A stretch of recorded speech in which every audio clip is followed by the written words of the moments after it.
Et aujourd'hui, place à la physique des particules. Hein.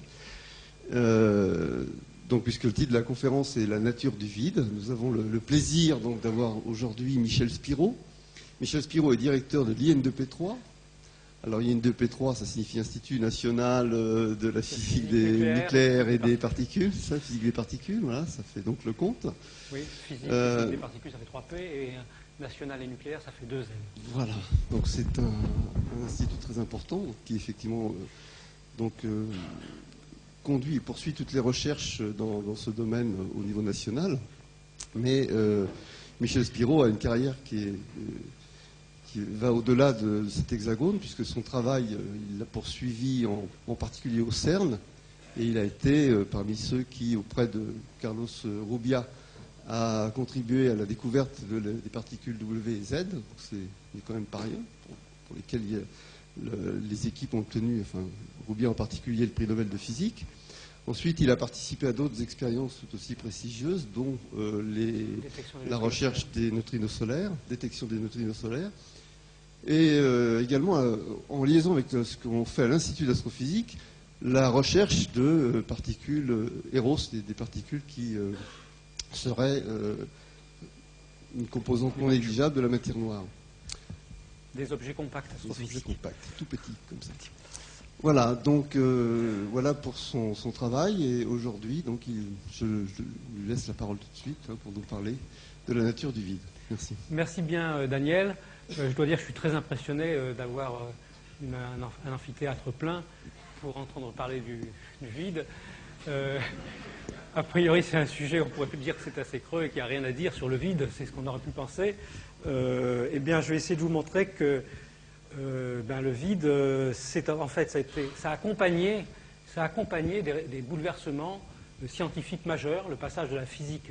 Déjà dans la physique classique, à la fin de l'époque de la physique classique du XIXe siècle, la question du vide était une question centrale. Notamment, le vide était-il vide ou y avait-il de l'éther dans le vide? Ensuite, on est passé à la théorie de la relativité. De nouveau, le vide a été une question centrale à travers la propagation de la lumière dans le vide et la vitesse constante de la lumière et le bouleversement sur l'espace et sur le temps qu'a amené la théorie de la relativité et donc la compréhension du vide. La mécanique quantique introduit des ondes partout, même pas attachées à la matière. Les électrons sont des ondes, donc remplissent tout l'univers. Un électron remplit tout l'univers, donc il y a déjà la notion de vide va être fortement bouleversée. Et finalement, quand on combine la mécanique quantique et la théorie de la relativité, on obtient des fluctuations quantiques du vide qui peuvent donner un espèce de vide qui fourmille de particules pendant des temps très courts. Et plus les temps sont très courts, plus le vide fourmille de particules. Et il apparaît comme un quasi-milieu, j'en parlerai. Et les particules réelles se propagent dans ce quasi-milieu fourmillant, lequel quasi-milieu donne une certaine viscosité, et c'est ça qui donne une masse aux particules. C'est la théorie moderne de la physique des particules. La masse des particules n'est plus une propriété intrinsèque, c'est une propriété dans la manière dont les particules interagissent avec ce vide fourmillant. Et ce vide fourmillant, il est sensible aussi à la nature, bien sûr aux lois physiques et à la composition de l'univers, et notamment, il est sensible, c'est un espèce de milieu sous-jacent. Il est sensible même à la température de l'univers, et on pense que le vide a pu connaître des transitions de phase, et on est bien obligé d'imaginer maintenant que le vide possède une énergie.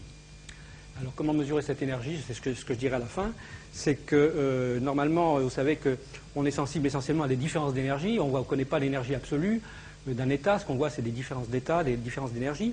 Mais il se trouve que la gravité, elle, est sensible à l'énergie en valeur absolue. Et donc par la gravité, on peut voir si le vide a une énergie. Et les derniers résultats, c'est le dernier morceau du puzzle du vide, les derniers résultats, cette fois-ci de cosmologie et non plus de physique des particules, ont montré que quand on regarde la lumière se propager sur de très grandes distances, on est obligé d'admettre que le vide possède une énergie. Et on en est donc maintenant à cette question, est-ce que ces fluctuations quantiques du vide dont j'ai parlé un instant, et je reviendrai là-dessus bien sûr, correspondent à l'énergie du vide que l'on observe par la cosmologie, par l'observation des étoiles à des très très grandes distances. Et c'est une des grandes interrogations. L'énergie du vide, on pourrait dire c'est négligeable, c'est rien du tout. Ben non, on trouve que ce qu'on trouve actuellement, c'est que c'est la forme d'énergie qui domine la gravité, qui domine l'univers. Ça n'est pas la matière visible, ça n'est pas le rayonnement, ça n'est même pas la matière noire dont tout le monde vous a parlé jusqu'à il n'y a pas très longtemps. Il semblerait que c'est l'énergie du vide qui triomphe. Alors on pourrait dire, bon, ben, la boucle est bouclée, maintenant on arrive à une compréhension du vide avec une énergie. Ce n'est pas tout à fait vrai parce que la valeur que l'on mesure, puisqu'on mesure quelque chose pour l'énergie du vide, n'a rien à voir avec les préjugés qu'on pourrait avoir par les calculs, même des calculs aux dimensions, que l'on peut faire avec la physique des particules. Il y a, alors soit l'énergie du vide devrait être zéro pour une raison qu'on ne comprendrait pas, mais si elle n'est pas zéro, on s'attendrait à ce qu'elle soit beaucoup, beaucoup plus importante que ça. Et on parle de 120 ordres de grandeur, c'est la grande énigme de ce qu'on appelle aussi la constante cosmologique. Et ça vous montre que la physique n'est pas terminée. Et comme la physique n'est pas terminée, je terminerai mon exposé pour vous montrer les grands projets de satellites notamment, et de collisionneurs de particules, qui devraient peut-être éclairer d'un œil nouveau le vide. Bien, donc je vais rentrer dans mon exposé, ça c'était un peu le plan, de la physique classique jusqu'aux questions qu'on se pose aujourd'hui. J'essaierai de tenir en 3/4 d'heure, 50 minutes, de manière à ce qu'on ait du temps pour des questions. Je ne sais pas quel est le format de ces... C'est à peu près ça, d'accord. De manière à ce qu'on puisse interagir un petit peu. C'est assez abstrait, hein, le vide, et bien sûr, hein, il ne faut pas vous attendre, c'est pas facile à imaginer. D'ailleurs, je ne savais pas par quelle couleur représenter le vide. Bon, là, c'est du noir, vous voyez, donc il y aura beaucoup de noir dans cet exposé pour symboliser le vide. Bien, alors commençons cette épopée. Tiens, alors ça commence... Ah voilà. Bon, il y a des surprises encore. J'espère qu'il n'y en aura pas trop. Donc je vais essayer de vous parler donc la fin du 19e siècle et le début du 20e siècle. C'est le passage du vide classique au vide relativiste. Comme je vous l'ai dit, c'est une autre manière de discuter de l'histoire de la physique, hein, à travers la conception du vide. Bien, alors on pourrait se dire classiquement, qu'est-ce que c'est que le vide? Ben, le vide, c'est là où il n'y a rien. Alors on peut essayer de pomper en laboratoire, on arrive à avoir des milliards de fois moins de matière que dans l'air ordinaire, mais malgré tout, ça fait encore des quantités de particules gigantesques dans n'importe quelle petite boîte que vous pouvez avoir en laboratoire. Mais il se trouve qu'effectivement, si on prend un satellite, ou si on va encore plus loin dans l'espace, dans le milieu intersidéral, là on commence à avoir un vide dont on pourrait dire, ben voilà, on a vraiment du vide. Essentiellement, je crois que, je n'ai plus les chiffres exactement en tête, mais dans le vide intersidéral, on a quelques protons et quelques électrons par mètre cube. Bon, alors on pourrait se dire, j'arrive avec une petite boîte, je me débrouille avec, si cette boîte est suffisamment petite, un peu plus petite qu'un mètre cube, je trouve avoir une petite boîte où il n'y aura rien du tout, il n'y aura pas de particules. Et donc c'est ça mon vide.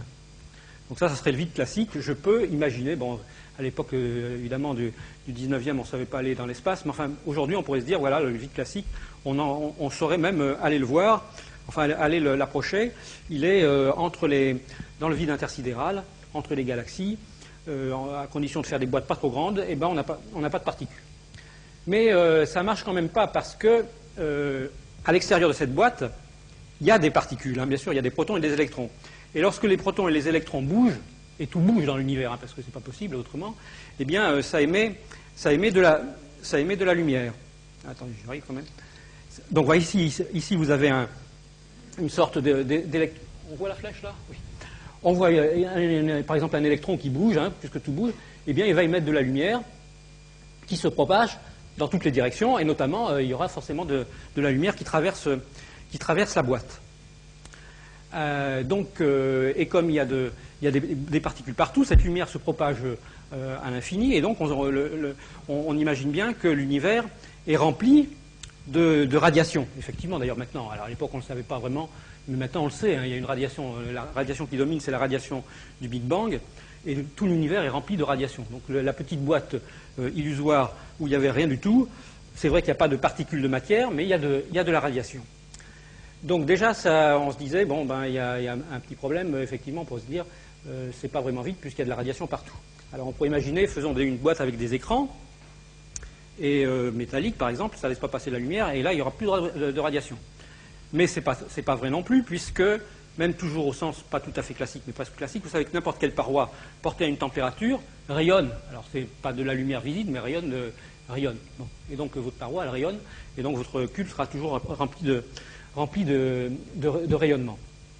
Donc vous voyez bien que ce mode classique montre que le vide, ben, c'est impossible de le réaliser.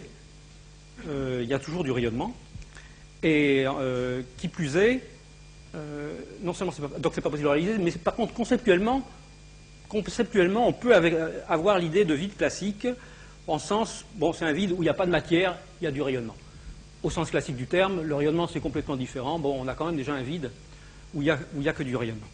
Mais il y avait encore un autre problème qui ne marchait pas, même avec ça. On pourrait se dire, bon, on a une certaine forme de vide, pas de matière, on n'a que du rayonnement, bon, on a un peu de rayonnement. Mais ça ne marchait quand même pas parce qu'on se disait comment le rayonnement peut se propager dans le vide. Pour la physique classique, vous savez que le son se propage dans la matière, et sans matière, il n'y a pas de propagation. Et on n'imaginait pas que la lumière qu'on voit se propager dans l'eau, dans l'air, puisse se propager sans avoir un milieu sous-jacent qu'elle fasse vibrer et que ce soit la vibration qui conduise à la propagation comme des ondes dans un milieu. Et donc, à l'époque classique, on pensait qu'en plus, non seulement un vide en absence de rayonnement, le rayonnement devait être là, mais il devait même y avoir forcément un support matériel pour que la lumière puisse se propager dans votre boîte vide. C'était le concept d'éther qui était dominant à la fin de la physique classique, en disant alors que finalement même cette boîte-là, elle doit contenir un espèce d'éther, puisqu'on sait que dans le vide, la lumière se propage, et donc le vide n'est pas vide, il doit y avoir un éther qui fait que la lumière, par ses champs électriques, excite l'éther et se propage comme une onde. On avait bien vu en plus que, que la lumière se propage avec une certaine vitesse, c'est pas instantané, hein.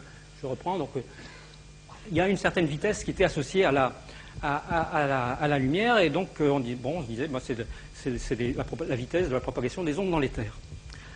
La théorie de la relativité a bouleversé ça, parce que on voit bien qu'il y avait une contradiction. Par un petit raisonnement, on peut le comprendre. Il y a une vitesse donc de la lumière dans l'éther, cette vitesse. Les lois de composition des vitesses dans la mécanique classique, si vous aviez un électron qui court après cette lumière, eh bien, il devrait voir cette lumière s'éloigner de lui moins vite qu'un électron qui s'éloignerait du point d'émission de la lumière. Donc on pourrait imaginer que si on courait assez vite, on pourrait presque rattraper la lumière. Mais ceci dit, vous savez qu'on peut faire des changements de repère en physique classique, et si on court à ce moment-là plus vite que la lumière, eh bien on va avoir un paradoxe, parce qu'on verra que le point qui reçoit la lumière le reçoit avant même que la lumière ait été émise. Et donc ça violait la causalité. C'est-à-dire qu'un phénomène qui est déclenché par un électron qui émet de la lumière qui va ensuite exciter l'électron suivant, si vous courez suffisamment vite, plus vite que la lumière, eh bien, vous verrez le phénomène en sens inverse. Comme il n'y a pas de repère absolu dans l'univers, vous pouvez être dans n'importe quel repère, les lois de la physique sont les mêmes, la causalité est bouleversée. Et donc la disparition de l'éther avec la mécanique relativiste est allée de pair avec un bouleversement complet dans la composition des vitesses. C'est la théorie de la relativité d'Einstein, à savoir que la vitesse de la lumière, c'est une vitesse limite, qui est finie, mais qui est la même dans tous les repères. Vous avez beau courir après la lumière, elle s'éloigne toujours à la même vitesse, 300 km par seconde. Et c'est quand même difficile. Donc ça, c'était la fin de la physique classique, parce que vous courez après un objet qui se déplace, et non seulement vous ne le rattrapez pas, mais il s'éloigne toujours à la même vitesse.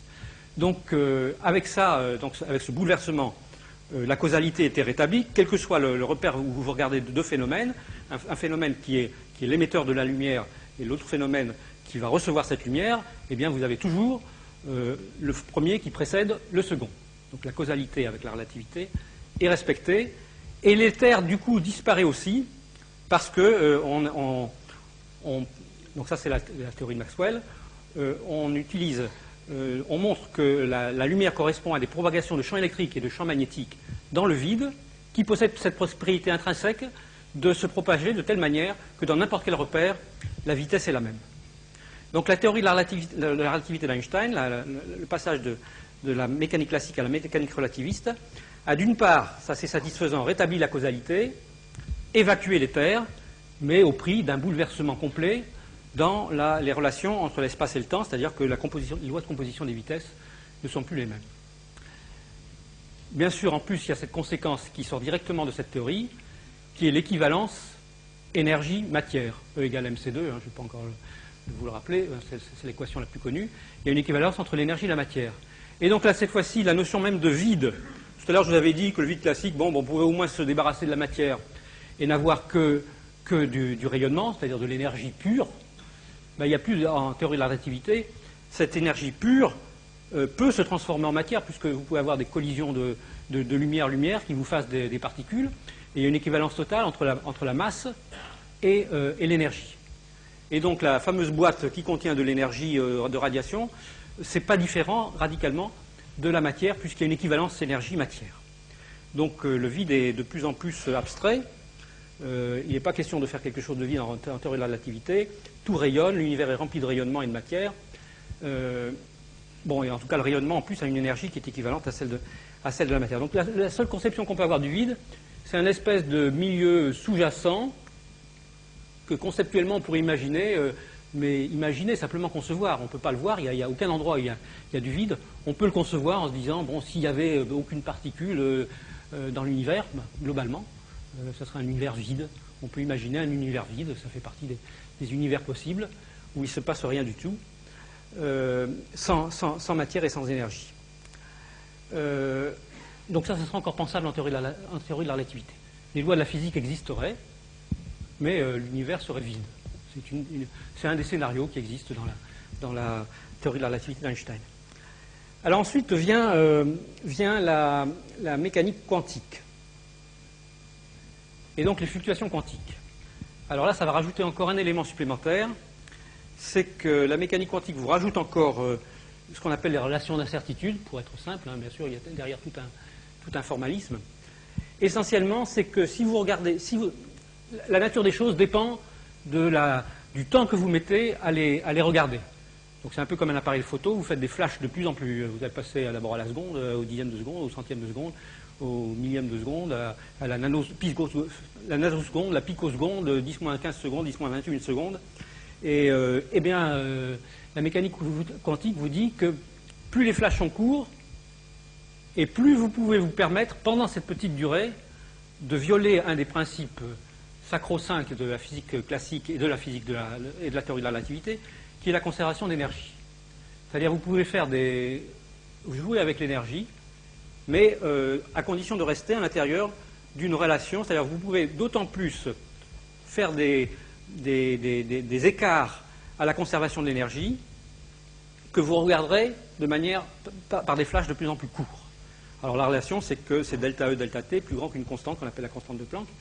Donc plus delta T est petit, et plus vous pouvez permettre d'avoir un delta E, c'est-à-dire une variation d'énergie grande.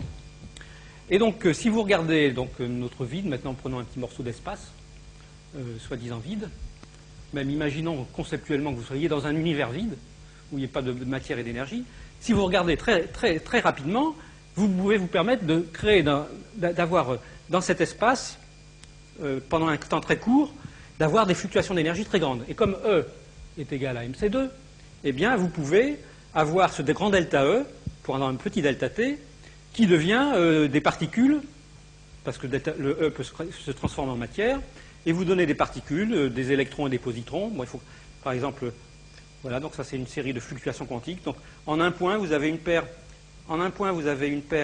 électron-positron qui est créée là, et qui va s'annihiler un peu plus loin. Tout ça, ça doit durer pendant un temps très court. Évidemment, c'est une violation de la conservation d'énergie, puisque vous créez de la matière, un électron et un positron, et vous l'annihilez après. Ici, vous avez deux photons, par exemple, que vous créez, qui se réannihilent ensuite. Et donc, vous voyez que plus vous observez le vide avec des flashs très courts, plus vous allez avoir des fourmillements comme ça, avec des ramifications, en créant des particules de masse de plus en plus lourde, plus le temps est court. Et vous pouvez, même dans un univers, en partant d'un univers conceptuellement complètement vide, eh bien, animer pendant des temps très courts, en se servant des lois de la physique, animer de tous les électrons, les protons, les neutrons et les particules les plus lourdes que vous pouvez imaginer, pourvu que l'instant soit très court. Donc le vide, cette fois-ci, vous voyez que non seulement vous ne pouvez pas imaginer d'avoir du vide dans l'univers actuel, vous ne pouvez même pas imaginer d'avoir un univers conceptuellement vide, puisque si vous croyez simplement aux lois de la physique, eh bien, automatiquement, il se remplira de fluctuations quantiques. Il se remplit continuellement de fluctuations quantiques. Le vide est plein de fluctuations quantiques. Il fourmille, mais il fourmille pendant des durées très très courtes. Entre parenthèses, maintenant je rejoins la cosmologie. Dans certaines théories récentes qu'on appelle l'inflation, eh bien, ces fluctuations quantiques qui ont peut-être préexistait au Big Bang, enfin ça pourrait être éventuellement ces fluctuations, vous partez d'un univers vide, il ne se passe rien là-dedans, vous avez simplement les lois de la physique, et puis ces fluctuations quantiques peuvent éventuellement des fois véhiculer une énergie tellement grande qu'à partir de là, vous transformez ça en un univers réel. Donc ça, c'est un petit peu le concept de ce qu'on appelle l'inflation, c'est-à-dire que cette énergie du vide pourrait avoir, pendant des temps très courts, pourrait s'être transformée en ce qu'on appelle l'inflation, donc en gros le Big Bang de certaines théories de cosmologie qui vont un petit peu au-delà du modèle standard de la cosmologie. Donc voilà, voilà un univers maintenant, voilà un vide qui est donc un espèce de quasi-milieu, dans lequel, alors on pourrait se dire, bon, quelles sont les preuves qu'on a de ça? Parce qu'on ne peut pas les voir, ces particules.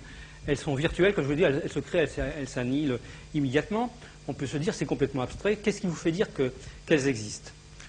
Eh bien, on pense qu'elles existent parce que lorsqu'on réalise, vous voyez qu'il faut faire des temps très très courts. Hein.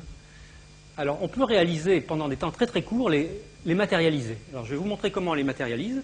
Et c'est ce qu'on fait au CERN, à la Grand Accélérateur de Particules. On envoie deux particules l'une contre l'autre, par exemple un électron et un positron, juste l'une contre l'autre. L'annihilation a lieu pendant environ 10-21, 10-23 secondes. Donc, pendant le phénomène d'annihilation, le milieu sous-jacent dans le vide est plein de petites particules qui fourmillent. Et ce qui va se passer, c'est qu'il va y avoir un transfert d'énergie de l'électron et de positron à ce milieu qui fourmille de particules virtuelles pour transformer ces particules virtuelles en des particules réelles. Et donc c'est comme ça qu'on décrit maintenant une collision de particules. Vous avez donc les deux particules en rouge qui viennent l'une de la droite, l'une de la gauche. Hein, c'est des grands anneaux qui font 26 km de circonférence, et on les fait se rentrer l'un dans l'autre. Et l'énergie de l'électron et du positron qui s'annihilent va servir à matérialiser ces fluctuations qui sont ici, qui sont sous-jacentes à la collision. Comme c'est une espèce de flash, la collision ne dure que 10-23 secondes. Hein. Et donc on peut matérialiser ça, et ça vous fait des vraies particules qui sortent de la collision. Si vous prenez deux voitures qui se rentrent l'une dans l'autre, hein, vous avez beaucoup plus d'énergie que lorsque vous faites électron-positron, mais la durée de la collision est tellement longue que là, le delta E est tellement petit que vous n'arriverez à rien à matérialiser de nouveau. Hein. Vous retrouverez les mêmes atomes que lorsque... Bon, vous les trouverez un peu dispatchés partout, mais c'est les mêmes atomes de matière. Avec les collisions de particules qui ont lieu très rapidement, vous pouvez transférer de l'énergie à ce fourmillement du vide et créer des vraies particules. Donc ça, c'est un apport là, c'est le mariage, cette fois-ci, des fluctuations quantiques dont j'ai parlé à l'instant, et de la théorie de la relativité, c'est-à-dire l'équivalence delta E égale mc2. Donc vous créez de la masse à partir de ces fluctuations quantiques, en se servant, puisqu'il faut quand même qu'à la fin, vous ayez un bilan global d'énergie qui soit conservé. Quand vous regardez ça sur une grande durée, eh bien l'énergie de l'électron et du positron vont se retrouver sous la forme de la matérialisation d'un tas de particules qui sortent du vide. Donc on a bien l'impression que les particules réelles, en l'occurrence l'électron et le positron, se baladent dans un milieu virtuel, quasi-milieu, de fluctuations quantiques. Et puis de temps en temps, si on fait les choses bien, on peut, par l'annihilation, conférer à ce vide de l'énergie, l'exciter, et donc lui permettre de matérialiser des particules. Et donc là, vous voyez que maintenant, on a une conception du vide qui devient de plus en plus compliquée. D'une part, on a ce fourmillement, ce quasi-milieu, mais en plus, il est sensible aux vraies particules, puisque lorsque les vraies particules se propagent dans ce quasi-milieu, elles transfèrent éventuellement de l'énergie au fourmillement. Donc le vide est lui-même sensible à ce qui existe par-dessus. Hein, sur les vraies particules, par exemple, il est sensible à la température de l'univers. Et on n'est pas loin de penser actuellement que les propriétés du vide dépendent de la température. Alors, la température, vous savez, c'est l'agitation moyenne des particules dans l'univers. Hein. Donc les propriétés du vide dépendent de la température de l'univers. Et vraisemblablement, les propriétés du vide n'ont pas toujours été les mêmes à l'époque du Big Bang, où l'univers était très chaud, et ce qu'il est maintenant. On peut même penser qu'il y a eu peut-être des transitions de phase entre ce qu'était le vide, donc ce fourmillement, lorsque l'univers par-dessus était très chaud, si vous voulez, cet univers réel, et ce qu'il est maintenant. Il y a une température actuellement d'environ 2,7 degrés Kelvin, donc très froid. Donc ça rejoint la cosmologie, hein, sans sens que ça rejoint la cosmologie. Et donc encore une fois, je vous dirais qu'aujourd'hui on trouve une certaine énergie au vide. On peut se demander si c'était toujours la même énergie qu'il a eue dans le passé. Est-ce que cette énergie a évolué? de manière lentement, ce qu'on appelle la quintessence, ou bien est-ce qu'elle a évolué brutalement lors d'une transition de phase. Dans l'inflation, par exemple, on peut imaginer qu'il y a une transition de phase qui conduit à une énergie du vide complètement différente de ce qu'elle était juste avant l'inflation. Bien, j'espère que ce n'est pas trop abstrait, mais j'en arrive vers le bout. Hein. Donc maintenant j'en arrive au chapitre la masse des particules. Donc là, on assiste en ce moment, mais ce n'est pas confirmé encore par l'expérience. On pense, on a fait pas mal de recherches ces derniers temps, il y a des bonnes indications pour cela, mais ça sera probablement la prochaine génération de grandes machines au CERN qui doit démarrer en 2007, où on fera collisionner des protons contre d'autres protons. On pense, comme je vous l'ai dit, que la masse des particules, alors on pensait que les particules, elles avaient une propriété qui était leur masse, leur masse grave, ou bien leur masse inertielle. Disons que leur masse inertielle, par exemple. Vous savez, la masse inertielle, quand vous avez une particule légère, il suffit de donner une petite pichenette et hop, elle part très vite. Une particule qui est lourde, si vous donnez une petite pichenette, elle part pas très vite. Il faut une plus grosse pichenette. Donc ça c'est la masse inertielle. On pensait que c'était une propriété intrinsèque. Le proton est 1000 fois plus lourd que l'électron. Il y a d'autres particules dans la nature. Il y a les neutrons, bien sûr, mais il y a des particules instables. Il y en a plein. Maintenant, on a tout un zoo d'une vingtaine de particules qui ont des masses très différentes. Alors, on pensait que c'était ça qui était c'était des propriétés différentes des particules. Maintenant, on pense de plus en plus qu'en fait, ce n'est pas des différences intrinsèques, mais c'est leur manière différente de se propager dans ce milieu qui fourmille, dans ce milieu de fluctuation quantique, qui est le vide. Donc vous avez ici les petites boucles dont je vous ai parlé. Alors j'ai rajouté des flèches qui vont dans le même sens, parce que la nouvelle idée qui est arrivée maintenant, et qu'on pense solide maintenant, c'est que non seulement c'est un fourmillement désordonné, mais il y a une sorte de polarisation quand même qui existe dans le vide à travers une des particules qui se comporte en étant toutes parallèles. C'est ce qu'on appelle les particules de Higgs, qui correspondent à ce fourmillement, mais qui se polarisent toutes dans une certaine direction. Et c'est elles qui, lorsqu'une particule se propage, donne une certaine viscosité au vide, et qui fait que chaque particule va avoir une viscosité un peu différente, et donc avoir une masse différente. Et cette idée, de nouveau, est connectée à la cosmologie.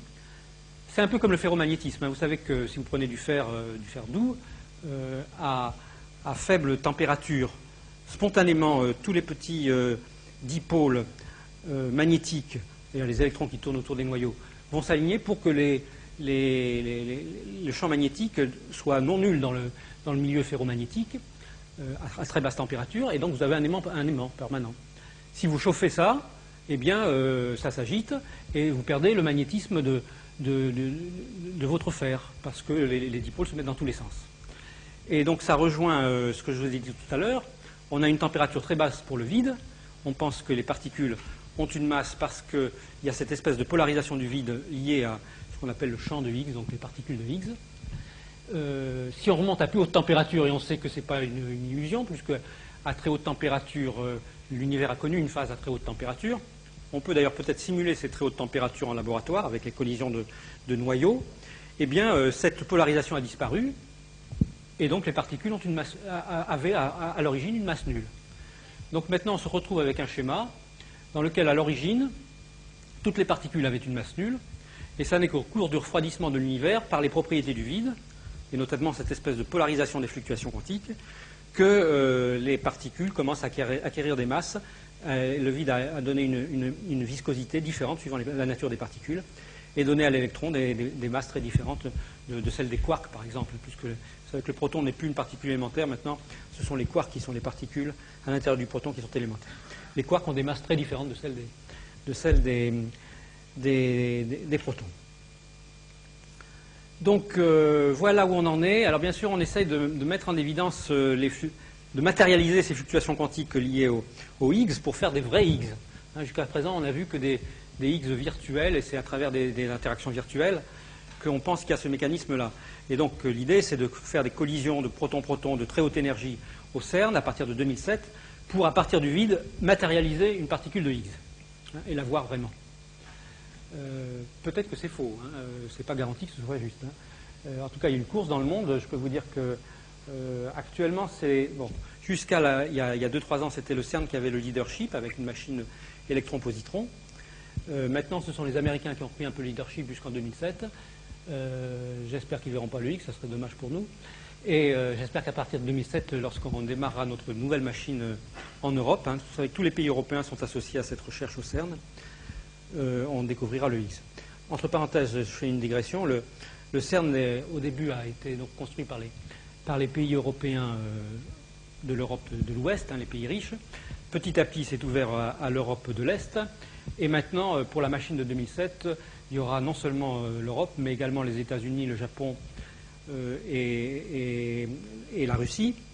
Et de plus, ce que je trouve un succès quand même, j'en profite pour le dire, il est en train d'attirer énormément de pays du Sud, ce qui est quand même bien. Ça montre qu'il y a une attraction de la science universelle vers les pays du Sud. Et on trouve dans les expériences autour du LHC des pays aussi différents politiquement, culturellement, même religieusement, que actuellement le Maroc est le dernier à être rentré, mais il y a l'Inde et le Pakistan, il y a la Turquie, il y a Israël, et tout ça collabore pour essayer de rechercher cette particule de Higgs. Donc on voit bien quand même que la science fondamentale est capable de rassembler au-delà de toutes les différences qui sont quand même des barrières terribles. Et dans cette communauté, donc c'est une vaste communauté scientifique. C'est pas la première fois qu'on voit la science se rassembler. Hein. Le CERN a joué un rôle important au moment de l'Union soviétique dans les rapprochements entre les scientifiques de l'Est et les scientifiques de l'Ouest. Mais ce rapprochement-là, maintenant, avec donc, pratiquement la Terre entière, pour moi, c'est quand même hautement symbolique, puisque ça permet de montrer qu'on est capable quand même de créer un socle de solidarité entre scientifiques basé sur le rationnel. Et à mon avis, ça contribue quand même à une sorte de sécurité du monde, j'espère. De plus, à l'intérieur de ces expériences, bien sûr qu'il y a des grands débats, tout n'est pas unanime, hein, il y a des grands débats.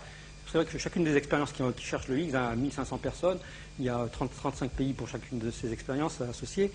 Il y a des grands débats, mais les débats ont lieu entre les scientifiques et ça n'est pas du tout les lignes de démarcation ne sont pas du tout les nations. Ce sont il y en a un qui pense qu'il faut faire le détecteur comme ça, il y en a un autre qui pense qu'il faut faire le détecteur comme ça, et ça traverse, c'est complètement fractal, ça traverse un petit peu toutes les frontières et pas spécialement les clivages religieux ou les clivages politiques ou même régionaux.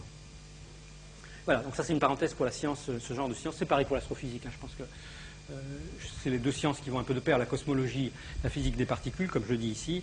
C'est des sciences qui maintenant attirent tout le monde. L'Iran est très, très active en cosmologie aussi, enfin très active. Elle s'intéresse à ça. Et c'est quand même, pour moi, c'est quand même un élément important de cette science.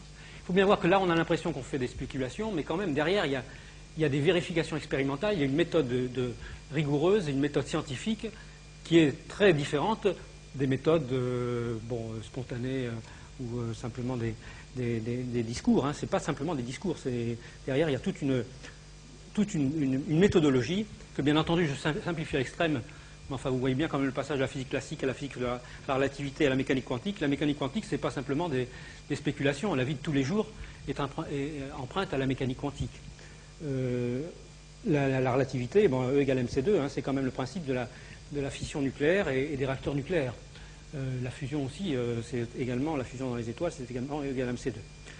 La théorie quantique des champs relativistes aussi a maintenant énormément de preuves expérimentales sur les raies de l'atome d'hydrogène et des choses comme ça. Bien, donc voilà où on en est pour la théorie pour la masse des particules. Et on pensait que ça allait rester comme ça, avec ces petites spéculations sur l'énergie du vide.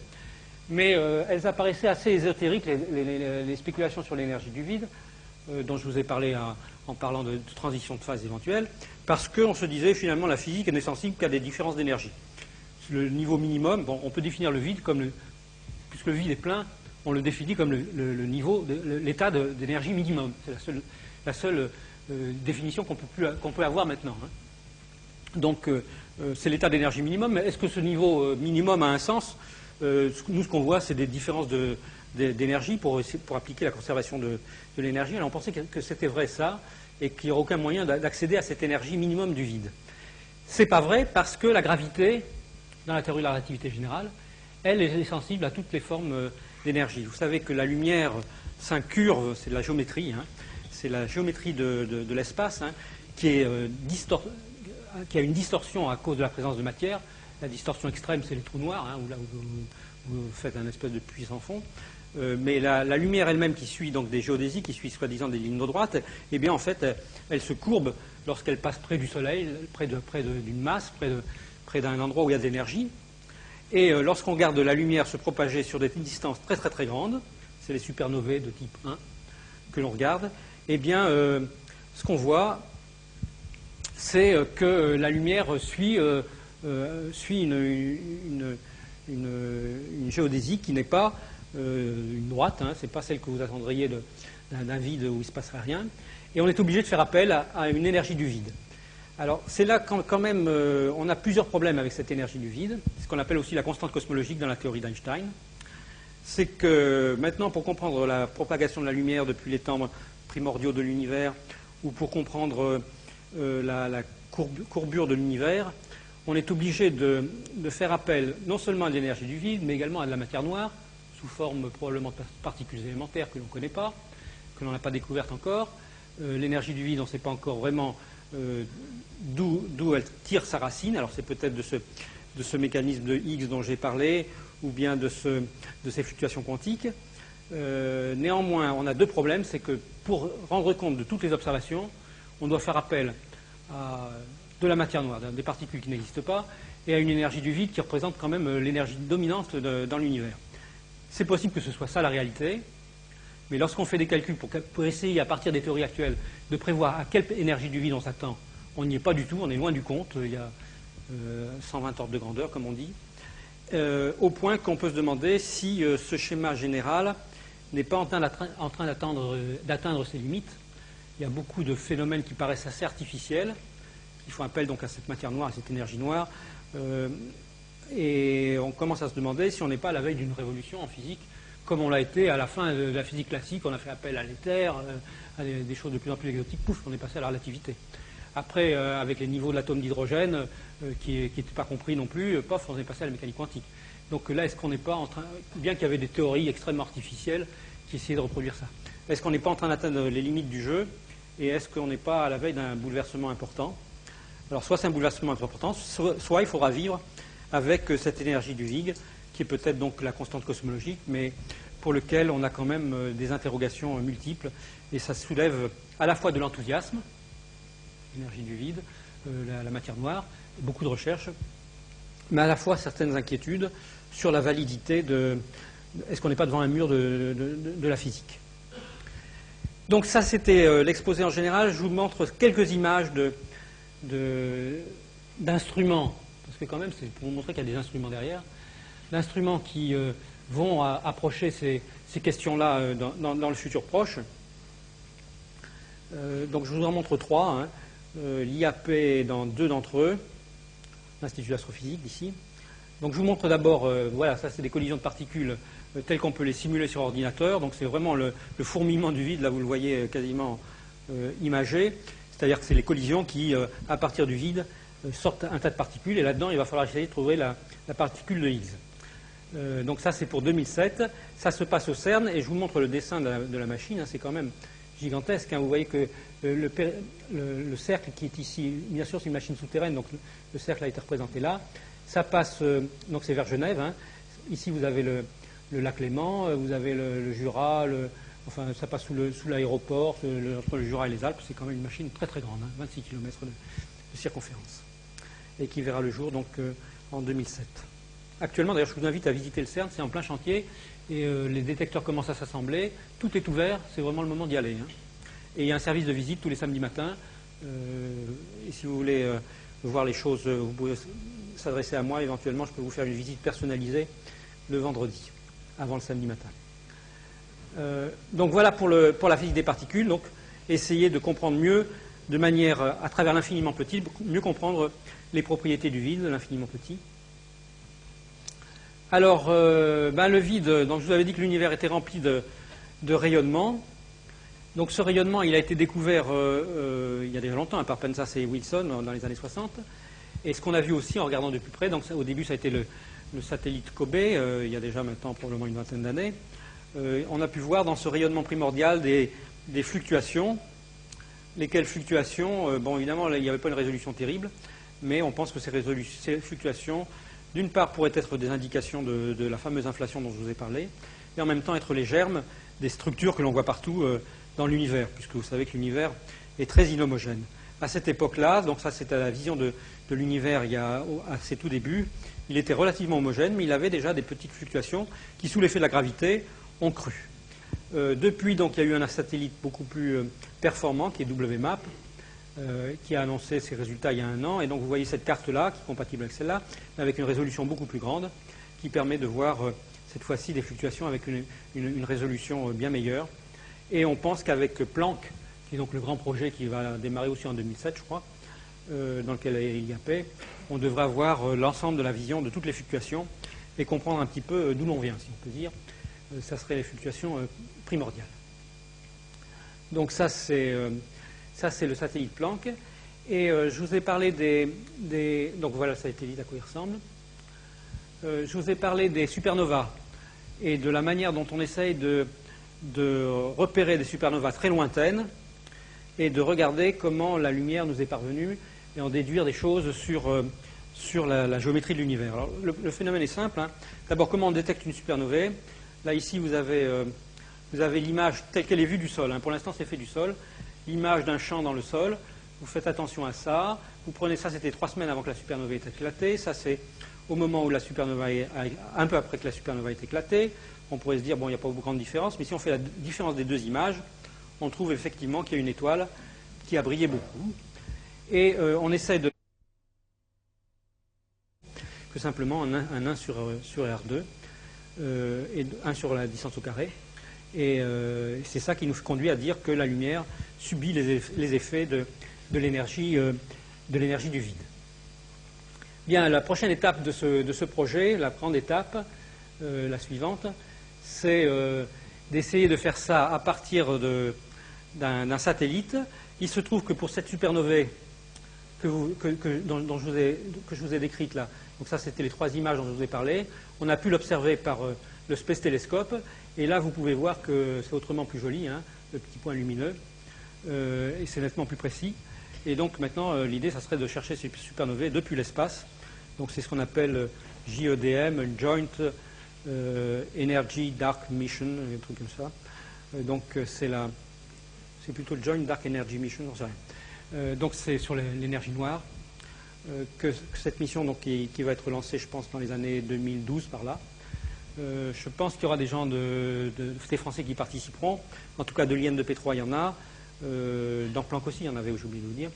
Mais là aussi, il y en aura. Et je pense qu'il y en aura aussi de l'Institut d'astrophysique de Paris, parce qu'en plus, ces images seront superbes pour rechercher des effets de distorsion gravitationnelle en général dues à la matière, pas seulement dues au vide, mais il y a également des distorsions qui sont dues à la matière noire. Et le même satellite devrait pouvoir à la fois mesurer la matière noire et mesurer l'énergie noire.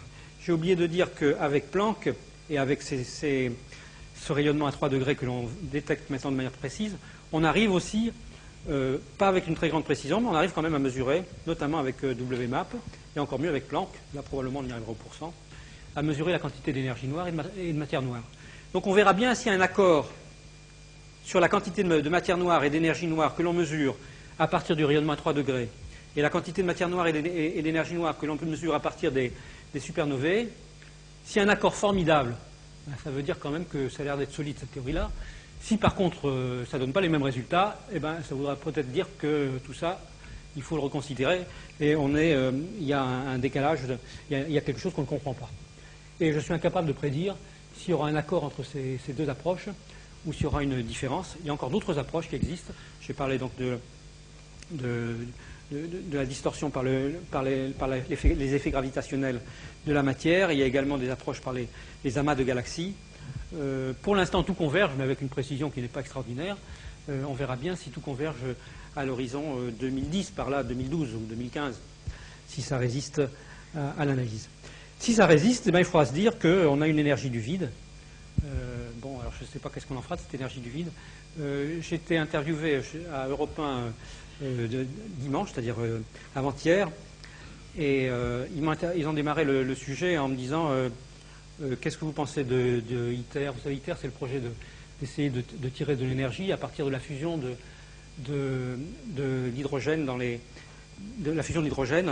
C'est la même fusion d'hydrogène qui donne de l'énergie dans les étoiles, de la faire en laboratoire.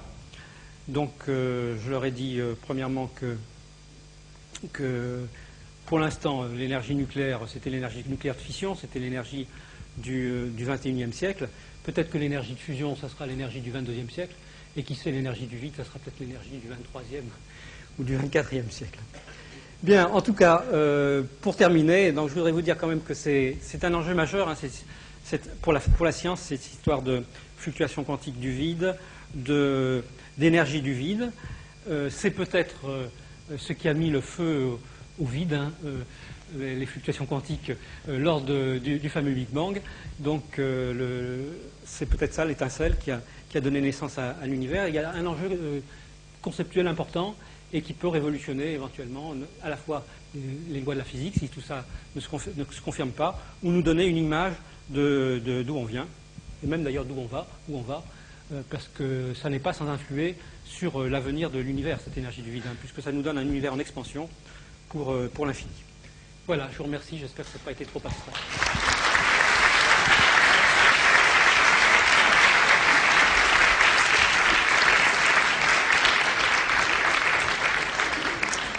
Merci Michel. Merci. Et maintenant, place aux questions pour commencer. Voilà. Bonsoir monsieur, merci déjà pour cette super conférence. Une question. Dans le LHC, y a-t-il un risque de micro-trou noir et quelles en seraient vraiment les conséquences? Bien, alors oui, c'est une question qui se pose. Alors je vais, pour l'instant, le LHC va accélérer des protons. Donc il va atteindre effectivement des énergies assez considérables qui sont 7 TeV, c'est-à-dire c'est des milliers de milliards d'électronvolts contre 7 milliers de milliards d'électronvolts. On pourrait se dire, est-ce qu'on sait que ça se fait pendant des temps très courts, est-ce que ça peut faire un mini Big Bang ou un mini trou noir ou je sais pas. Il se trouve que l'astrophysique, encore une fois, vient à notre secours. Parce que malgré cette énergie qui paraît fabuleuse, il se trouve qu'il y a des rayons cosmiques qui nous arrivent sur Terre, on les mesure, hein, il y en a pas mal, qui ont des énergies encore bien plus grandes et qui font bien sûr, ils traversent le milieu intersidéral, et le milieu intersidéral, interétoile ou même dans la galaxie est plein d'hydrogène. Et donc, les rayons cosmiques, c'est essentiellement les protons. Donc, des collisions proton-proton à des énergies encore bien plus grandes que ça, il y en a sans arrêt, et même autour de nous, et on n'a rien constaté de tel. Donc, on peut, à partir du fait qu'évidemment, avec les rayons cosmiques, il n'y en a pas suffisamment, on ne peut pas faire des expériences aussi précises. Encore qu'il y a des gens qui se tournent maintenant vers les rayons cosmiques pour essayer d'atteindre, voir les lois de la physique à des énergies plus grandes que les accélérateurs. Là, l'avantage d'un accélérateur, c'est qu'on en fera des milliers, des milliards, bien contrôlés en laboratoire. Mais dans l'univers autour de nous, ça se passe quotidiennement, et même plus que quotidiennement. Donc, pour ça, on est tranquille. Alors, c'est vrai qu'on voudrait aller un peu plus loin et faire des collisions plomb-plomb, pour voir cette fois-ci, alors le phénomène, c'est encore lié au vide. Ce qu'on voudrait, c'est, en faisant des collisions plomb-plomb, on a un volume assez important, et on voudrait voir les quarks gigoter et devenir complètement libres là-dedans. Et vous savez que les quarks sont toujours enfermés dans le proton, donc là, on voudrait les voir déconfinés, pas dans tout le vide, mais enfin dans un volume un peu plus grand. Alors ça, c'est vrai que des collisions plomb-plomb, je suis obligé de le dire, je ne pense pas qu'il y en ait eu à ces énergies-là beaucoup dans l'univers, parce que d'abord, des rayons cosmiques de plomb, il n'y en a pas beaucoup, et puis du milieu, il faut encore cogner contre du plomb. Faire, alors peut-être que si on voulait être ultra conservateur, il faudrait faire, parce que ça faire, il y a dû y en avoir. D'après les calculs, le fer est extrêmement abondant dans les supernovae, et donc il sort avec des énergies très grandes, il rencontre d'autres noyaux de fer. Donc voilà, alors c'est vrai que plomb-plomb, probablement, donc on fera d'abord proton-proton, ensuite on fera peut-être faire, puis s'il ne se passe rien, on fera plomb-plomb. Hein. Voilà. Et moi, ce que je voudrais savoir, c'est si il y a des collisions, s'il y a l'énergie du vide dans les vides qu'il y a entre les atomes de matière. Ah ben oui, entre les atomes de matière, c'est plein de vides. Oui. Et donc il y a une énergie du vide qui est partout. Elle est partout. Et même entre les particules d'atomes? Oui, même entre les particules atomiques. Ah oui. Alors c'est infime, évidemment, parce que on ne voit les effets de l'énergie du vide qu'à très grande échelle, parce que c'est Oui, en sommant. bien sûr. Mais elle est partout, elle est présente partout. Les fluctuations quantiques sont présentes dans les atomes même. Oui, Et donc il n'y a pas de alors, raison de penser que c'est partout. C'est uniforme. Enfin, moi, oui, c'est la il y en a vision. partout. C'est la vision que l'on a actuellement, hein. Encore une fois, je vous dis, faites attention à ce que je vous dis, je ne suis pas Dieu et on peut se tromper. Première nouvelle. On peut se tromper, mais en tout cas, c'est la manière dont on voit les choses aujourd'hui. Oui, bonsoir. Pour rebondir sur ce que vient de dire monsieur, entre les particules d'un atome, entre par exemple l'électron et son noyau, on peut dire qu'il y a du vide. Oui. Maintenant, la distance qui sépare l'électron de l'atome, si je ne m'abuse, est bien plus petit que, par exemple, la longueur d'onde de la lumière. Oui. Donc on peut dire que les rayonnements entre les particules sont plutôt réduits à cet endroit-là. Est-ce qu'on peut dire qu'à cet endroit-là, justement, il y a un vide réel? Alors non, certainement pas, parce que j'ai oublié de le dire, mais non seulement le rayonnement remplit tout l'univers, mais même la matière remplit tout l'univers. Vous savez qu'à la découverte de la mécanique quantique, la première découverte, c'est qu'à un électron, on associe une longueur d'onde. C'est-à-dire qu'il n'y a plus de différence entre onde et corpuscule au niveau de la mécanique quantique. La lumière elle-même a un aspect corpusculaire qui sont les photons, que l'on détecte avec des photomultiplicateurs, on voit vraiment le photon, mais elle a un aspect ondulatoire. Un électron, il a un aspect à la fois ondulatoire et corpusculaire. Donc l'électron qui tourne autour de l'atome, il remplit déjà tout l'atome lui-même par son onde à lui. Donc le vide est non seulement rempli de rayonnement au sens de la lumière, mais même la matière, les électrons, sont des ondes qui remplissent eux aussi tout l'univers. Donc le vide ne peut se concevoir que conceptuellement, même entre l'électron et l'atome et les noyaux, c'est pas vide, c'est plein d'une onde corpusculaire, d'une onde associée à l'électron et d'ondes lumineuses aussi. Oui, bonjour. L'équivalence masse-énergie, dans le sens masse-énergie, on connaît naturellement. Mais dans le sens énergie-masse, est-ce que ça ne met pas en cause la notion même d'entropie? Je sais bien que l'entropie est une quantité globale, enfin macroscopique, mais est-ce que le concept d'entropie disparaît? Non, il ne disparaît pas. On peut le rétablir en traitant la lumière comme des photons. Et effectivement, avec des photons, donc la lumière, elle a un aspect également corpusculaire. Et lorsqu'on crée de la matière, il faut la considérer comme corpusculaire, c'est-à-dire que vous faites photon-photon et vous arrivez à faire et plus et moins. Vous pouvez, à partir de photons très énergiques, bien sûr, pour pouvoir créer des électrons, mais vous conservez l'entropie est conservée dans ce processus. Les photons véhiculent correspondent à l'entropie. En gros, l'entropie dans l'univers, c'est le nombre de particules relativistes, et vous avez un nombre de particules qui est conservé. Enfin bon. Le second principe reste valable. On peut traiter ça avec l'entropie. Vous avez un très bon bouquin, celui de Reeves, qui décrit très bien ça, comment vous pouvez décrire l'évolution de l'univers en gardant le concept d'entropie. Même la création des structures, qui semblerait être la création de la complexité dans l'univers, qui pourrait s'apparenter à une violation de l'entropie, s'accompagne toujours d'une émission d'un grand nombre de particules, les photons par exemple, lorsque vous avez une transition de phase, qui viennent rétablir le fait que l'entropie ne peut aller que croissante.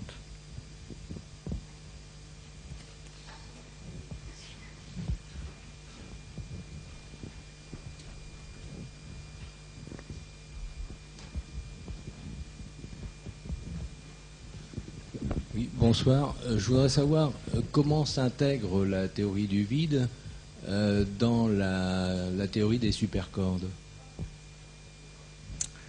Bon, alors là, vous allez au-delà de... Alors, les supercordes, bien sûr, elles visent... Bon, il y a plusieurs... Les grandes questions qu'on a actuellement, je dirais qu'on a deux grandes questions actuellement. Hein. On a cette question de l'énergie du vide, qui est une question en soi et dont on s'aperçoit de l'importance, surtout avec les derniers résultats de cosmologie. Et on a une autre question qui est c'est l'unification de la gravité avec la mécanique quantique. Hein, comme je vous ai dit, là, la gravité, je la traitais un peu à part, elle est sensible à l'énergie du vide. C'est une vision géométrique, hein, j'ai essayé d'y faire allusion avec les géodésiques. Par ailleurs, toutes les autres interactions, l'interaction faible, l'interaction forte, l'interaction électromagnétique, sont des interactions traitées par la mécanique quantique, théorie quantique des champs. La relativité résiste à ça. Donc l'objectif des théories des supercordes, c'est d'arriver à unifier la théorie de la gravité et la théorie des autres interactions. Superunification, hein, trouver un formalisme commun. En cosmologie, on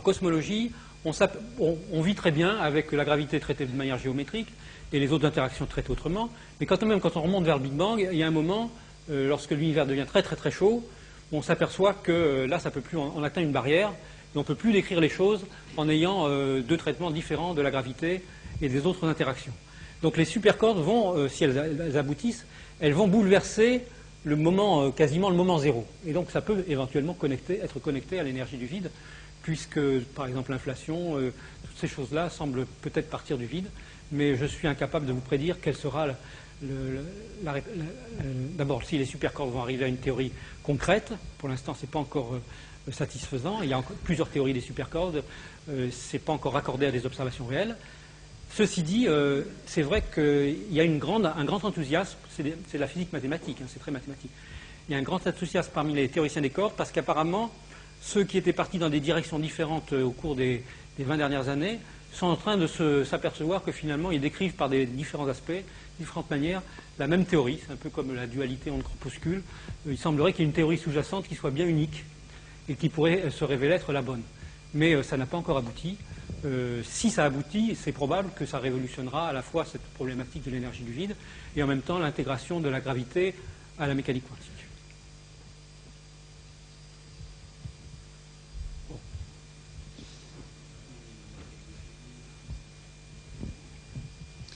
Oui, en physique quantique, il y a une notion fondamentale qui est la notion de superposition d'états. Est-ce que ça a une répercussion directe sur la recherche du boson de Higgs? Alors là, vous me posez une question. Non, je ne pense pas. Le boson de Higgs, donc c'est la matérialisation, c'est une vraie particule que l'on extrait à partir du vide en faisant des collisions. Je vois pas la corrélation avec les... C'est vrai que la mécanique quantique, elle a cet aspect superposition d'états. Non, je ne vois pas de relation.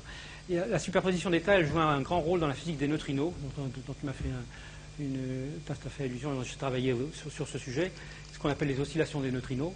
Mais pour le Higgs, je ne connais pas d'application directe. Parce que il s'agit d'un boson de Higgs, hein, c'est-à-dire une particule messagère. Donc, oui, mais c'est un aspect secondaire. C'est vrai, c'est un boson, c'est-à-dire qu'il obéit au principe de Bose-Einstein, à la statistique de Bose-Einstein, c'est-à-dire qu'on pourrait les mettre dans le même état. Hein, vous savez qu'il y a deux types de particules. Les particules de spin demi-entier, qui sont les particules de matière, parce qu'on ne peut pas les mettre dans le même état quantique, donc ça correspond à un principe d'impénétrabilité. Et puis au contraire, il y a les bosons, comme les photons, qu'on peut mettre dans le même état, par exemple lorsqu'on fait des lasers. Alors le Higgs obéit à la même statistique que les photons, mais il n'y a pas de relation directe avec la manière dont on va le découvrir. On n'est pas prêt de faire des lasers avec des bosons de Higgs pour l'instant. Pour l'instant, on cherche à en voir un. Quand on en fera beaucoup, on pourra essayer de les mettre dans le même état. Bonsoir, un petit point d'histoire des sciences là. Concernant l'effet Casimir, là, qui est peut-être voisin un petit peu de ce que vous évoquez ce soir, je crois me souvenir qu'il avait été prédit, je crois, avant les années 50. Alors je ne sais pas bien le lien dans l'histoire, dans cette période-là, avec les travaux plus récents que vous aviez évoqués. Oui, alors l'effet Casimir, j'en ai pas parlé. Là, j'ai parlé que d'une relation, parce que c'était le plus facile, qui était delta E, delta T. Mais c'est vrai qu'il y a également une relation. Si vous essayez de vous confiner dans un tout petit espace, vous avez également une certaine énergie qui est associée au fait que vous confinez dans un petit espace. Donc un vide confiné dans un petit espace est associé à une forme d'énergie qui est Casimir. Mais je n'ai pas voulu parler de ça parce que c'était plus commode pour... Bon, je ne pouvais pas parler de tout. Et donc j'ai choisi delta E, delta T. Vous parliez du Big Bang pendant la projection. J'arrive plus à voir où c'est que vous êtes. Ah oui, ça y est. Et je veux savoir, quelle était l'idée d'avant Big Bang? Comment s'est passé le Big Bang? Vous aviez pas... Non, tout ce que je peux vous dire, la seule spéculation qui est reliée à ça, c'est que si vous imaginez qu'il existe des lois physiques et un univers vide, ces lois physiques créent des fluctuations quantiques.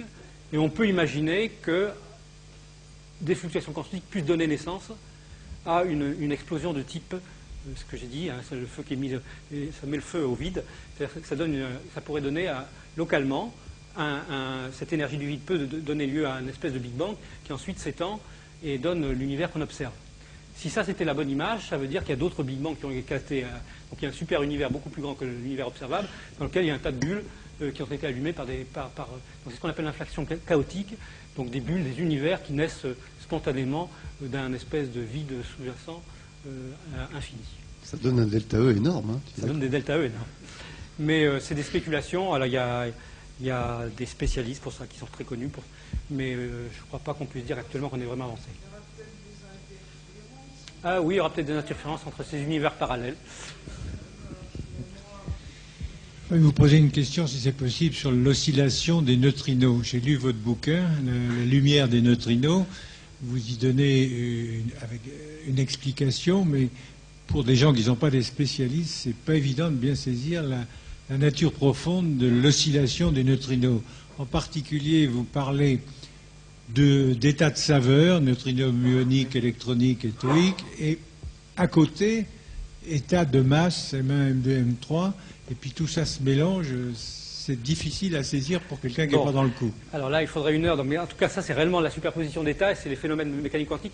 C'est un peu la même chose que lorsque vous avez en mécanique quantique, il y a ce qu'on appelle la molécule d'ammoniac, pour ceux qui ont fait un peu la mécanique quantique, qui peut exister dans 2 états, soit avec le N qui est à gauche, l'azote du plan d'hydrogène, soit à droite, et vous avez des oscillations au cours du temps d'un ammoniac qui a son N azote à gauche à l'azote à droite. Et donc pour les neutrinos, il se produit le même phénomène. Maintenant, il a été observé depuis que le livre a été écrit, et du coup, on en déduit que les neutrinos ont une masse. Et alors là, ça me permet de faire un lien avec ce que je viens de dire, puisque j'ai dit qu'il y avait ce qu'on appelle la matière noire, faite de particules. Et on pourrait se dire c'est peut-être les neutrinos qui sont c'est le candidat naturel, puisque c'est des particules qui se baladent partout, qui traversent la Terre entière, le Soleil, les étoiles. Il y en a plein dans l'univers, ça a été produit pendant le Big Bang, là encore. Il y en a, je ne sais plus combien, quelques centaines par centimètre cube, quelques centaines par centimètre cube. Donc maintenant qu'on sait qu'ils ont une petite masse, ben voilà, au moins on a trouvé la matière noire. Eh bien non, ça ne marche pas. Et ça ne marche pas, on pourrait se dire, alors si ça ne marche pas, c'est de combien ça ne marche pas? Ça ne marche pas d'un facteur 100, pas d'un facteur gigantesque. Donc c'est un peu étonnant qu'on a ce mystère, la matière visible représente quand même 1%, mettons, de la matière totale. Les neutrinos représentent à peu près autant. Il y a encore une autre espèce qu'il faut découvrir. Il y a l'énergie du vide. Ça commence à faire beaucoup, qui sont tous à peu près au même niveau. Et donc c'est un peu troublant. Je reconnais que c'est un peu troublant. Le fait qu'on a un univers qui est composé d'un tas de choses qui représente à peu près, à facteur 10 ou 100, vous savez pour l'astrophysique, 10 ou 100 c'est rien, qui représente un peu la même quantité de masse et d'énergie. Donc il y a quand même une énigme attachée à tout ça. Et comment ça se fait que les neutrinos représentent à peu près la même quantité de matière que les protons et les neutrons, les électrons. Voilà. Et les oscillations sont... Bon, je ne peux pas parler des oscillations là.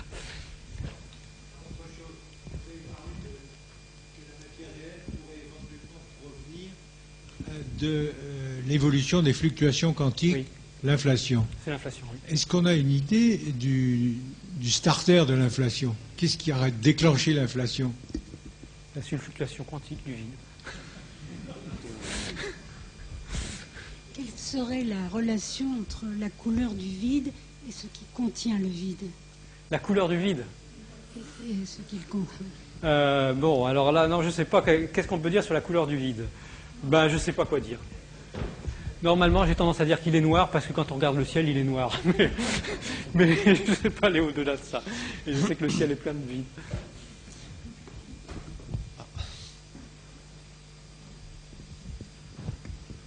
Et c'est bien, il y a beaucoup de questions, c'est très vivant ici. Est-ce qu'on peut faire des calculs à partir du fait que l'on dise que l'univers part d'une fluctuation quantique du vide? C'est l'équation. Oui, si. Bon, donc je vous dis, l'inflation est basée sur une idée de ce genre-là, de fluctuation quantique du vide, au point qu'on prévoit, vous savez, les fameux grumeaux que j'ai montrés dans les cartes primordiales, on pense qu'elles sont dues à l'inflation elle-même et à un spectre de fluctuation qu'on peut nourrir de ce qu'on appelle les fluctuations quantiques du vide. Mais on atteint quand même les frontières de la connaissance. Là, on atteint vraiment les frontières de la connaissance. Bon, d'abord, quand même, on attend beaucoup des satellites Planck pour ça. Parce que justement, de voir un petit peu l'échelle de toutes ces fluctuations, ça permettra de mieux saisir si on est dans un régime qu'on pourrait relier à un schéma de fluctuation quantique du vide. Donc c'est un sujet qui est en plein développement, mais sur lequel il n'y a pas de connaissances fermes, si tant est qu'on puisse parler de connaissances fermes un jour ou l'autre. Voilà, tu vois, on a un public très créatif. C'est Très toujours créatif, comme ça, à la grande surprise oui. des orateurs, mais c'est très Ah, agréable. Donc, Bonsoir. Juste une petite précision, le boson de Higgs, j'ai pas très bien compris. Est-ce que c'est un transmetteur ou est-ce que c'est pas un transmetteur? C'est une part. Ah, est-ce que c'est un Vous voyez ce que je veux dire? Au sens de que le photon est un voilà. médiateur de. Alors Voilà. le photon est. Vous voyez ce que je veux dire? Je vois ce que je veux dire. C'est vrai que quand on décrit une interaction, par exemple électromagnétique, un électron qui est attiré par un proton ou un électron qui est repoussé par un proton, on dit qu'il y a un médiateur, c'est le photon. Hein. C'est un boson. Le médiateur de l'interaction faible, celle qui est responsable justement de la fusion d'hydrogène, ce sont les W et les Z, les fameux que j'ai contribué à découvrir avec Carlo Rubbia. Donc ce sont des médiateurs. Pour l'interaction forte, c'est le gluon. Pour les quarks donc interagissent, ils sont dans le proton, ils interagissent en émettant et en recevant des gluons. Pour l'interaction gravitationnelle, on parle de gravitons. On essaie de détecter des ondes déjà gravitationnelles avec Virgo, pour ceux qui en ont entendu parler. Donc c'est une première étape vers les gravitons. Le Higgs, donc c'est un boson. Donc en principe, ça pourrait être un transmetteur d'une force. Oui, c'est un transmetteur. C'est une nouvelle force. Oui, c'est une nouvelle force. Mais dont les effets n'ont pas encore été ressentis, mais c'est une nouvelle force. Oui, je crois que vous avez raison. bon, je vais aller par là et je reviens ici ensuite, si le temps nous le permet.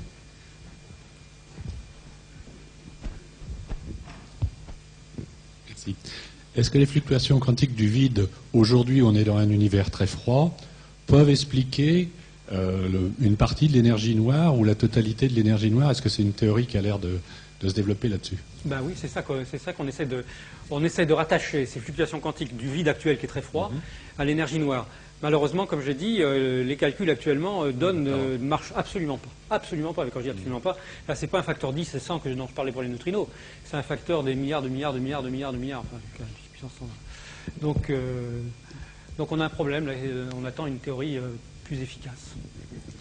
Vous parliez de lien, mais lorsque c'est à une très très grande échelle, qu'est-ce qui se passe? Vous parliez de? Lorsque vous parliez de lien entre certains dans l'infiniment petit, mais lorsque l'infiniment petit, l'infiniment beaucoup plus grand, à l'échelle de 30, mettons 30 zéros, qu'est-ce qui se passe? Comment se fait-il qu'un objet comme mettons une chaise ou n'importe quoi puisse exister? Bon. Ah oui, vous voulez savoir si la fluctuation peut agir sur des objets macroscopiques. C'est ça votre question? Oui, alors j'ai parlé effectivement de fluctuations quantiques qui ont lieu à l'échelle pendant 10-25 secondes, donc sur une échelle qui est des milliards et milliards de centimètres. Alors c'est là qu'il y a la théorie de l'inflation qui intervient. Si dans le schéma dont on a parlé tout à l'heure, c'est l'inflation de ce point qui va conduire, assez rapidement d'ailleurs, à un univers aussi grand que l'on peut l'observer aujourd'hui, même plus grand. Et on arrive par la théorie de l'inflation, donc c'est l'énergie du vide liée à cette fluctuation quantique, qui crée une inflation exponentielle, puisqu'elle est exponentielle en l'occurrence, cette inflation, et qui permet très rapidement d'atteindre un univers froid, relativement froid, et très vaste. Je voudrais savoir, justement, à propos de cette grande inflation, vous disiez qu'il y a comme une sorte de changement de phase, enfin, de nature du vide qui n'est pas la même avant et après. Est-ce que vous pouvez nous en parler un peu plus?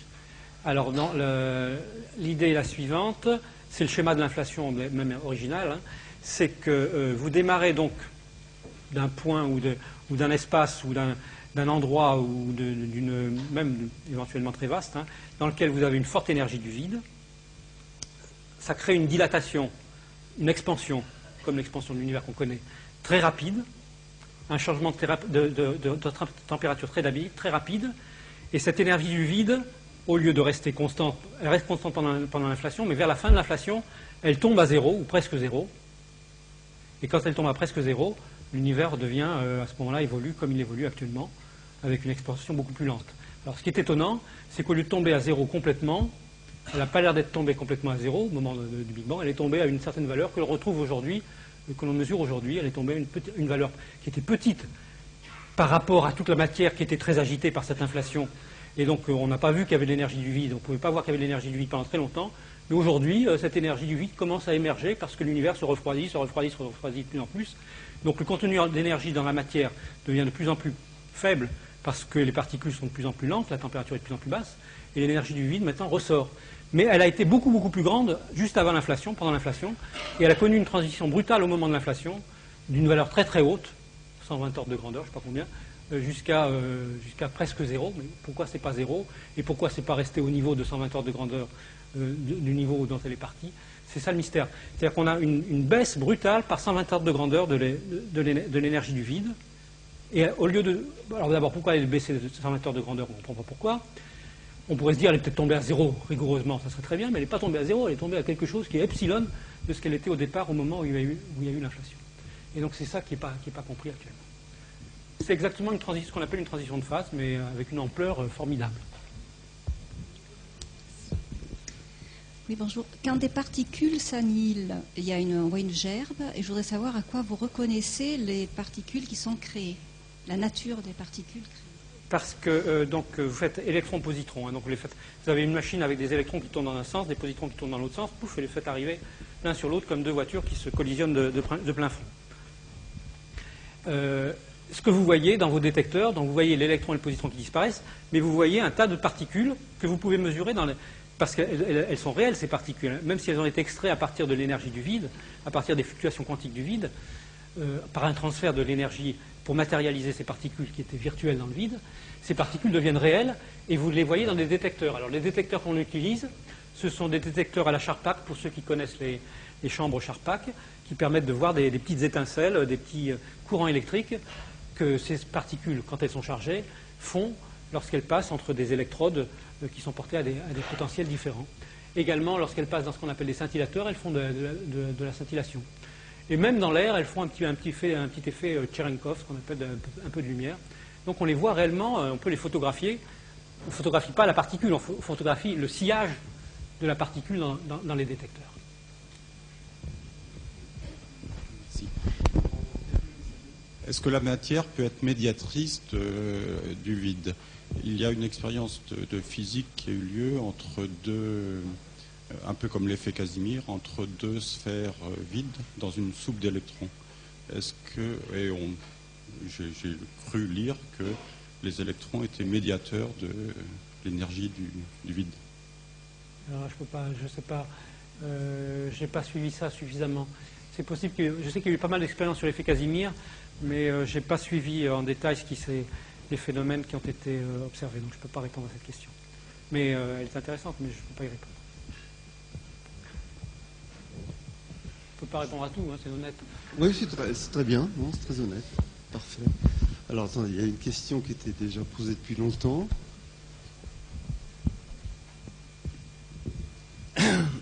L'univers serait en expansion accélérée.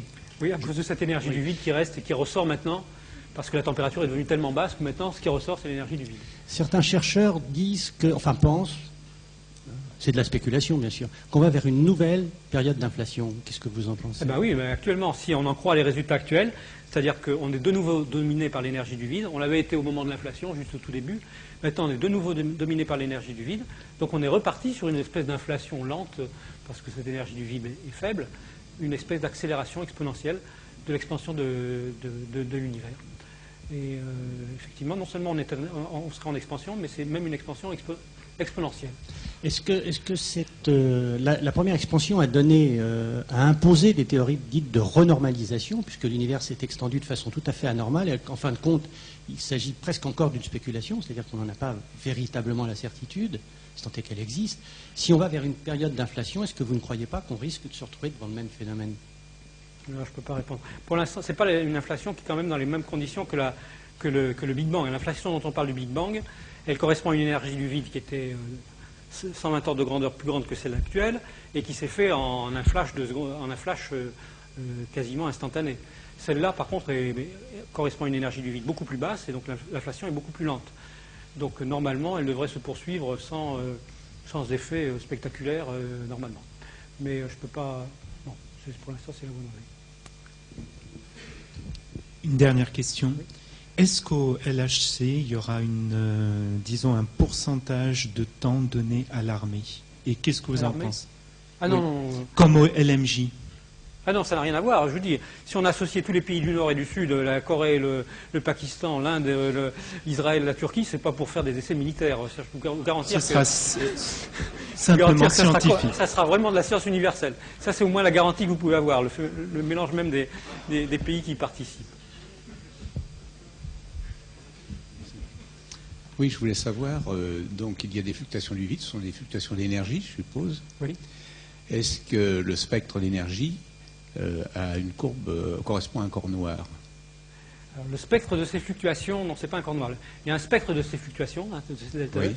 et bien sûr, il rejaillit sur la manière dont l'inflation va se faire un peu partout, et il rejaillit sur le fait que, comme le spectre des fluctuations peut varier d'un endroit à l'autre, vous allez avoir des régions qui vont s'inflater plus vite que d'autres, et c'est ça qui donne ces fameux grumeaux que vous avez vus sur les cartes du rayonnement à 3 degrés que l'on voit aujourd'hui. Donc c'est le reste, après ça se refroidit, après l'inflation, mais on a toujours la trace du fait qu'on a un spectre de fluctuation, de spectre de delta E, qui n'est pas le même, qui a des fluctuations un peu partout. Et c'est ça que vous voyez. Hein. Vous avez une relation, si on croit à l'inflation, une relation directe entre les petits grumeaux que vous avez vus sur la carte qui doit être encore là, hein, sur cette carte-là, les grumeaux qu'on verra avec Planck notamment, ou même avec Kobe, ils vous donnent des renseignements sur le spectre des fluctuations. Et donc c'est un test de l'inflation et du spectre des fluctuations que l'on fait avec WMAP, avec Kobe et avec Planck certainement. Il y a une traduction d'ailleurs entre ces grumeaux et la taille de ce que l'on observe localement maintenant, aujourd'hui. Hein. Ça correspond à des choses qui sont maintenant visibles sous forme d'amas de galaxies.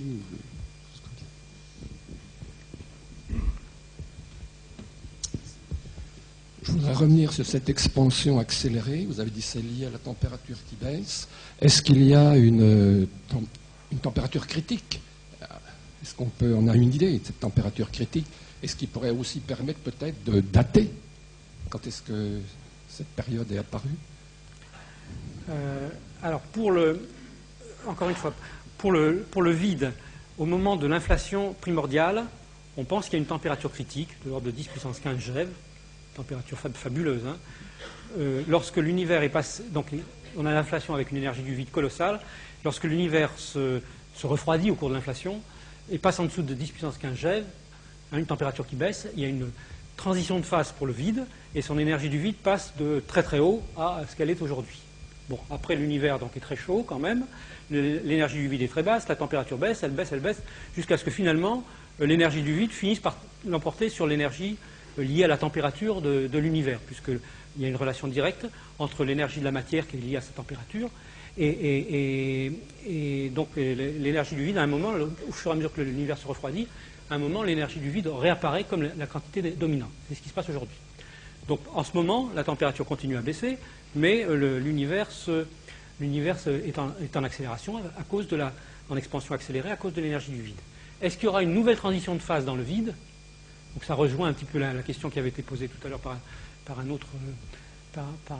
autre auditeur, là, à savoir que est-ce qu'il y aura encore une transition? J'en sais rien, moi je ne peux pas vous dire. Normalement, quand même, à ces énergies-là, on pense qu'on maîtrise bien la physique, on ne s'attend pas à ce qu'il y ait des transitions, parce qu'on est dans des domaines que l'on peut reproduire en laboratoire. 3 degrés, on le reproduit en laboratoire. Le vide actuel, on le connaît bien, et donc on ne pense pas qu'il y aura une nouvelle transition. Mais moi, je ne peux pas deviner dans le mar de café. Je vais en profiter. Simplement, j'ai lu et j'ai entendu lors de conférences qu'il existait une énergie repoussante, une matière repoussante. C'est l'énergie du vide, oui. Alors oui, justement, je ne vais pas parler. C'est ce qu'il avait dit. Voilà. Donc l'énergie du vide, elle a un autre paradoxe dont je n'ai pas parlé. Vous savez que pour la matière ordinaire, quand on introduit la notion d'énergie, la notion de température, on a ce qu'on appelle une équation d'état, c'est-à-dire qu'il y a la pression, le volume, la température, tout ça c'est PV égale RT, vous avez dû entendre parler. Également, quand on a un gaz relativiste, il y a un autre type de pression qui est lié à la densité sous une autre forme. Eh bien, pour le vide, pour l'énergie du vide, l'équation d'état, elle est paradoxale, ça donne ce qu'on appelle une pression négative, qui n'a vraiment rien à voir avec la physique classique, mais c'est une pression négative, et c'est ça qui vous donne cette expansion accélérée de l'univers. Donc on est dans ce qu'on appelle une équation d'état tout à fait originale, puisque vous avez en gros la pression qui est égale à moins l'énergie du vide dans certaines unités. Il y a une dernière question. Oui, alors ça sera ma deuxième question. Au sujet de l'inflation primordiale, je ne suis pas du tout un spécialiste de la question. J'ai lu, il m'est arrivé de lire ici ou là, je ne dis pas que c'était forcément de bonnes publications, que c'était une théorie ad hoc pour expliquer certains faits difficiles à expliquer, que je ne saurais pas vous préciser d'ailleurs, et que cette théorie de l'inflation primordiale, belle qu'elle soit, n'expliquait pas grand-chose, sinon rien du tout. Qu'est-ce qu'il faut penser de cette idée-là? Alors c'est vrai qu'au départ, c'était une théorie qui expliquait un ou deux phénomènes. D'une part, l'homogénéité de l'univers, quelles que soient les directions, ce rayonnement à 3 degrés quand même. Les petits grumeaux que je montre ici, c'est des écarts en température. Vous savez, la température, c'est 2,7 degrés. Les différences de couleurs, elles représentent 1 millionième de degré à peu près, 1 micro-Kelvin, quelques micro-Kelvin. 1 sur 100 000. 1 sur 100 000, c'est ça, quelques micro-Kelvin. Donc en gros, la température est la même partout. L'inflation, par ce phénomène brutal qui, à partir d'un petit point, pour schématiser, c'est pas un petit point au sens, il faut se méfier quand même des images, vous fait une grosse bulle, très rapidement, permettait d'expliquer pourquoi l'univers était si homogène que ça. Première chose. Deuxième chose, il y avait un certain nombre de particules bizarres qu'on appelle les monopôles, qui ne sont pas présentes dans l'univers, et ça permettait aussi d'expliquer pourquoi ils n'étaient pas là. Donc c'était deux observations. L'homogénéité de l'univers dans toutes les directions, c'est la même chose quelle que soit la direction dans laquelle vous regardez, en gros l'univers a à peu près la même allure, et deuxièmement l'absence de monopôle. Mais maintenant c'est devenu plus quantitatif, parce que l'inflation vous fait une prédiction très forte sur la quantité d'énergie du vide plus la quantité d'énergie de matière, la densité d'énergie du vide plus la densité d'énergie dans la matière. Et celle-là, elle est respectée avec les résultats récents. C'était une prédiction qui date de 20 ans, à 1% près, je dirais. Troisièmement, maintenant, elle vous fait aussi des prédictions sur le spectre des fluctuations. C'est ce qu'on a dit tout à l'heure. Le fait que ces grumeaux, ils ont des tailles avec une espèce de variation d'échelle. Elle vous fait donc c'est le spectre des fluctuations quantiques. Et ça, c'est en train aussi de se vérifier à quelques pourcents près. Donc ce qui était au départ, c'est ce qu'on disait jusqu'à il y a quelques années, que c'était quand même basé sur une ou deux observations, un peu comme le Big Bang au début était basé sur quelques observations. Petit à petit, il y en a eu de plus en plus, la nucléosynthèse, le rayonnement à 3 degrés, etc. Bon, maintenant, l'inflation, elle commence à rentrer dans un régime quantitatif. Depuis 3-4 ans, il y a des prédictions quantitatives qui ont l'air quand même de marcher pas mal. Bon, c'est peut-être... Je ne sais pas si ça résistera à l'épreuve du temps. Comme je l'ai dit tout à l'heure, on verra avec Planck et avec les missions sur les supernovae et les clusters de galaxies et le weak lensing. Mais pour l'instant, maintenant, il y a quand même 4 ou 5 prédictions, dont 2 sont quantitatives assez précises. C'est quand même pas si mal. C'est la naissance d'une théorie. Elle va peut-être s'écrouler, mais c'est la naissance d'une théorie. Eh bien, il nous reste encore une fois à te remercier pour toutes ces réponses. Merci à vous. De nombreuses questions. Merci beaucoup. Merci bien.